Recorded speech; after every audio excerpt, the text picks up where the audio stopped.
Open world games are a massive staple in the gaming world today. Given the absolute power of modern technology, developers have been trying to take full advantage of all that power.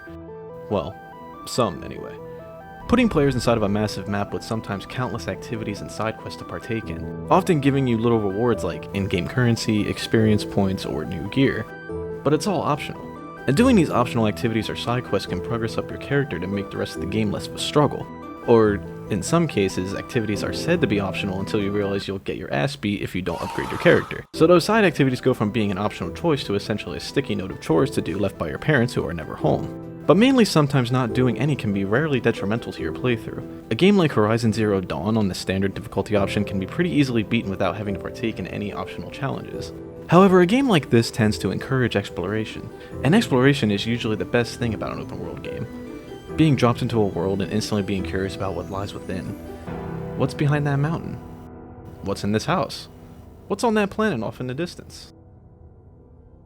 Developers like Rockstar have made some of the best video games of all time with massive open worlds. I mean, Red Dead Redemption 2 became one of my favorite games of all time, and in my opinion is a prime example of an open world done right. Because in Red Dead Redemption 2, the world doesn't feel like it revolves around you. You're just a part of the world and that's it. It makes it feel much livelier and in a way revives the era it portrays.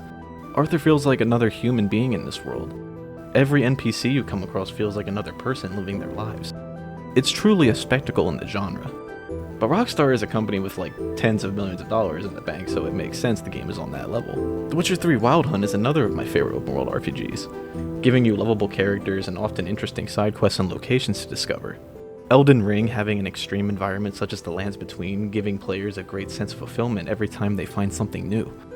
Or the Fallout or the Elder Scrolls series having tons of explorable places to go and characters to meet with memorable quests to immerse yourself in. These are all prime examples I look at to how an open world game should be. A world that truly feels alive with many interesting locations to discover and fun quests to do throughout your 100+ hour journey.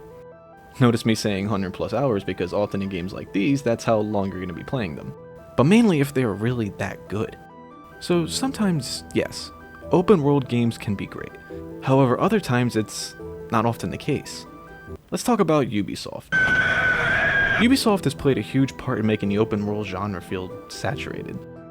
Now they've had their gems with Far Cry 3 and Assassin's Creed Black Flag.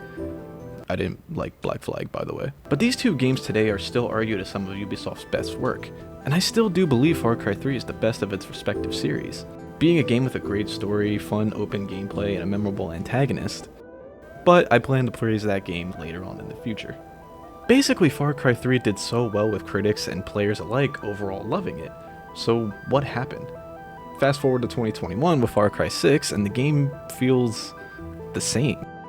Almost a full decade later. But in between that decade, they released Far Cry 4, Primal, 5, New Dawn, and then 6. Why do all these feel similar? And sure, yeah, each of these games can be enjoyable and often bring in some different mechanics to give off the illusion that it's different, but it really isn't. You're still taking down outposts, blowing things up, or shooting enemies in the ass with arrows like a silent ninja, all while beefing with a monologuing antagonist. But Far Cry 3 had a specific magic about it, and in between that decade, the magic feels like it wore off. The recent Far Cry titles often now feel like redundant and recycled objectives that just can't keep you engaged anymore. You really feel like you've been doing the same thing over and over again.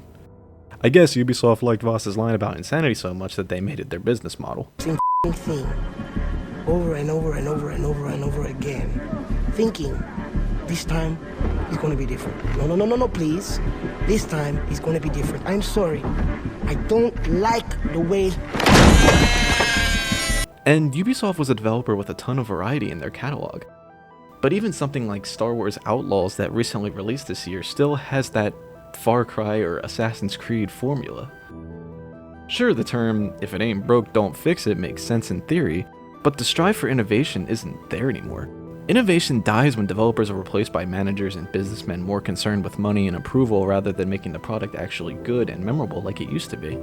Now these games do sell. It's a reason we're on like our 20th Assassin's Creed game and already 2 rumored new Far Cries. These games make money, and it's often easier for them to easily recycle similar elements. Minimum effort, maximum profitability. It's because of this success why Ubisoft is mainly blamed for why a lot of open world games feel boring and redundant.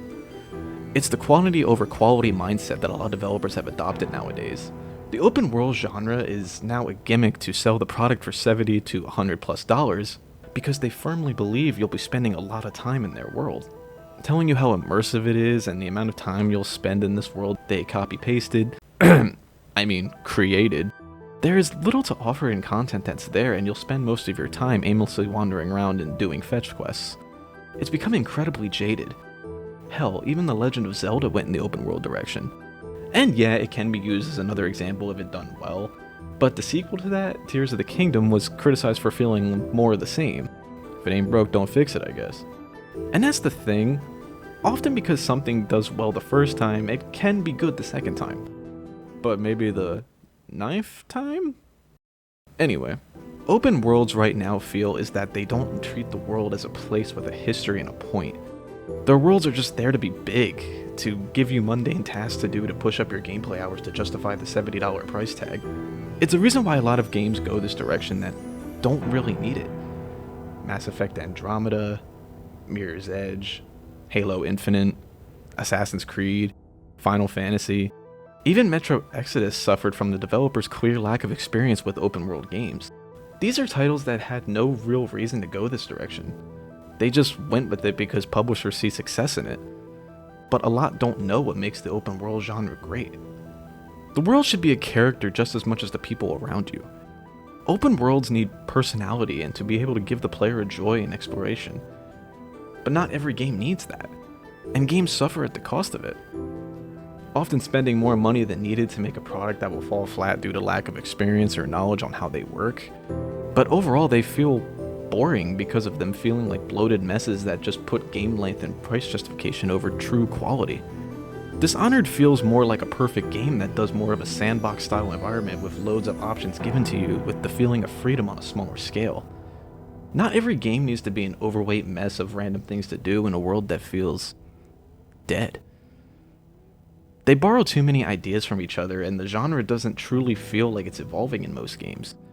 It's why we see games with an open world tagline and assume it's going to be another barren world of nothingness. Like Starfield. But anyway, that's my rant for today. Thank you to anyone for watching and supporting the channel, and I'll talk to you guys next time. Take care. Bye bye.